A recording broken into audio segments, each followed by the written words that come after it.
So in the previous video, I told you guys that it took us 18 days to get from Fortaleza to Tobago. And in that trip, we had a huge problem because our gas regulator stopped working. So we literally had chicken liver pate and salty cracks little biscuits like on a daily basis. So when we came into Tobago, man, oh man, we were so looking forward to just having a proper meal, just something else except chicken liver pate. So we anchored off in Tobago. I climbed onto the VHF radio and I had a lot of unsuccessful attempts to hail them on the VHF. So we at least knew by now that if they do not respond, you have the right to actually go ashore. So when we got ashore, man, we saw this KFC, and I told my wife, I said, you know, should we chance this? Just quickly have a nice KFC meal, just sit there inside and just eat something decent. Man, we were so hungry.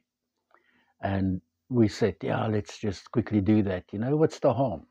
So we went in, we had this wonderful meal, and then I looked across the street and I saw, okay, there's the immigration office.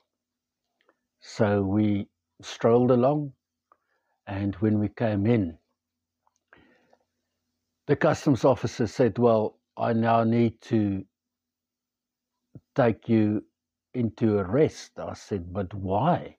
What did we do? We just arrived. We're here just to book in. He said, no, I saw what you did. You were spending money, which is illegal, before being booked in. You were over there having a meal. And then I saw that he was serious. I thought that he was joking, but he wasn't.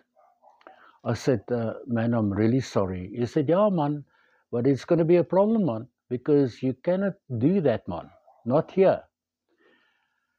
And then I profusely started apologizing. That's the thing, you know, if you're wrong, man, just say so. That's the other thing from a psychological point of view, that you will learn in life through hard knocks.